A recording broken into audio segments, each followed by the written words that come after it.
Hello everybody, Timothy Bailey with Project Learn and our video for today. Today we are looking at the importance of context. A question you might have, what is context?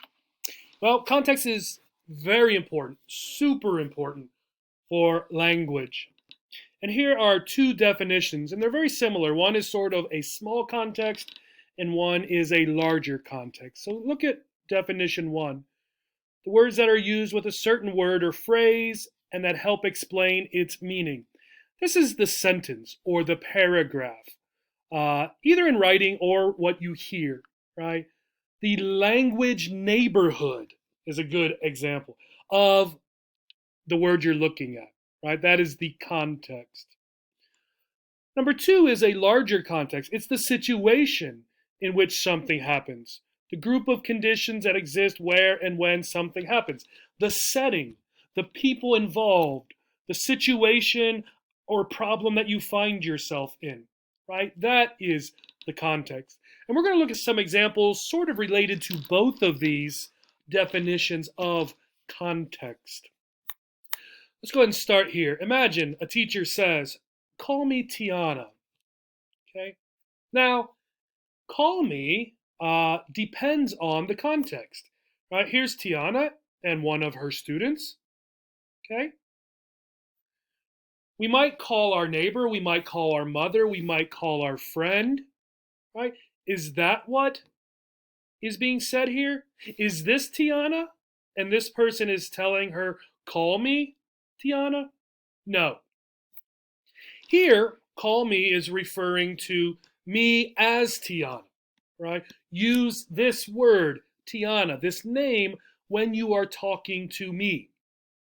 So the teacher is telling the student, call me, use this name, Tiana, when you refer or talk to me, right? Not call me.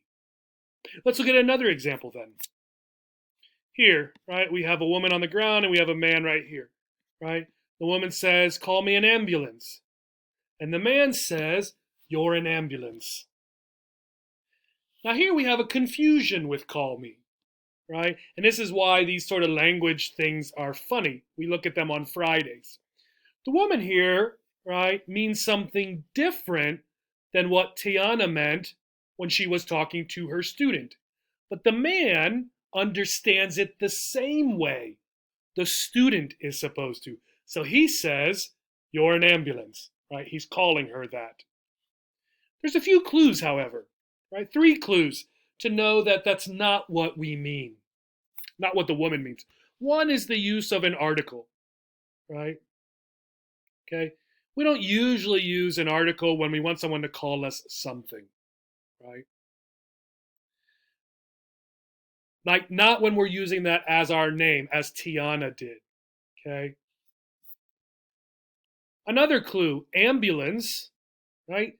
The vehicle used if there's an accident, right? This kind of thing. It's not a name, right? So we know we would never actually call someone Tiana or an ambulance the same, right? We wouldn't do that. The third one is the context. We know that the woman lying on the ground needs an ambulance. She needs people to come help her for a medical reason. Okay. This just demonstrates the clues that we can see. Maybe there's something else about the context we need to learn. Let's look at another example. Can you pass the biscuits? Biscuits are a small kind of bread. Can you, right, has two different ideas. The technical idea meaning for can you is do you have the ability, right? And grammar teachers in English in the past would always tell people you must say can you if you're asking for ability, not will you or may I or something like that. Okay? So do you have the ability? For this question, right, can you speak Spanish? There are only two real answers, yes or no. However, imagine this situation. Perhaps it's Thanksgiving. Looks like there's a turkey. The biscuits are sitting here.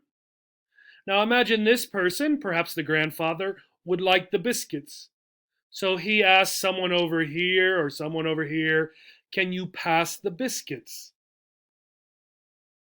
Is he asking for a yes or no thing? Do you have the ability? If he asks his grandson, can you pass the biscuits? Would the answer be yes? No. He is asking you to perform that act. Do the thing I am asking. Pass me the biscuits. Can you pass me the biscuits? Isn't really asking, right? Do you have that ability? It's asking you to do that thing, right? Please do this. Okay? Just like, can you lend me some money? Can you help me move, right? I'm asking, right, will you do that for me? Right? All right. Miners refuse to work after death. You see newspaper headlines a lot that can be confusing out of context. Here are miners, so people that work in the ground, digging coal and valuable stones such as diamonds. Now, does this headline mean the death of the miners? Is that what they're talking about? After their death? No, because that wouldn't make sense, right? Once you die, you can't work, right? So you can't refuse to work. What we have here is some missing information, right? We're talking about the death of someone specific. So miners refuse to work after the death of their manager or after the death of a beloved co-worker, something like that. Newspaper headlines, because they need to use as few words as possible, often take out words, and then it can be very confusing what they are referring to. Try another one. Stolen painting found by tree, another newspaper headline. And again, the reason we're looking at these is because without the context, it may be difficult to understand, particularly for someone learning a language. Here's a painting by Andy Warhol. Imagine it was stolen. So what does the found by tree mean? Does that mean that this tree found this painting? Right? Is that what it means? No. Because again, a tree can't do that, right? A tree can't find the painting. So the other meaning of by means to be near something. So the stolen painting was found near the tree, right? The tree did not find the painting. And again, this may seem easy, it may seem funny, but there are real world situations where it might be confusing who is being talked about, right? Or what is being said.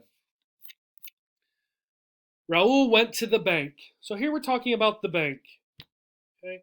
Now, probably the first thing you thought of was this. The place where you put your money, the place that gives you money to buy a house or a car or whatever. But there's another idea of bank, and it means the side of the river. Now, in the context of this sentence, it's easy. Raul went to the bank with his fishing pole, right? His fishing pole. He probably didn't take his fishing pole here, right? There would be no real reason to do that. He took his fishing pole here to stand here and fish, okay?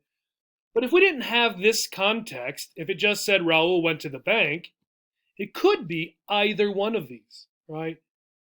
And this is more difficult in spoken English, where a person listening might not hear this, and so they might be confused, right, about what is happening. Also, if you don't know this idea of the bank, you might be confused with this sentence. Why did Raul take his fishing pole to this place? Okay, so context. Veronica hit the nail on the head. What does this mean? Right, here we're going to work on an idiom. We have the literal meaning and we have the idiomatic meaning, the figurative meaning. It could mean, right, hit the nail on the head, to use a hammer to hit the nail. Should be to hit the head of a nail, not the nail of a head. I switched those. So it could be this is what Veronica is doing. maybe she is a carpenter or a house builder. So Veronica hit the nail on the head, right? Okay, that's what she did. The other meaning, right, is that you got the point or you stated an idea well, right? You hit the nail on the head, right? You got it. You understand. That's a great thing you said, right? You hit the mark for what we were trying to talk about, okay? Again, understanding the conversation we're talking about with Veronica, the sentences around this sentence, or what the people are discussing will tell us if it's this or this. Okay. Here are a couple links. This first one has some more headlines, right, that could be difficult to understand without context. And this one has some examples of ambiguity, right? Ambiguity is when there's not enough words or things are not clear, and so it leads to confusion. I hope this was interesting. The next time you're reading or speaking, think about the context that you are in, the situation, and the language around the words you are hearing or reading. Thank you, and have a great day.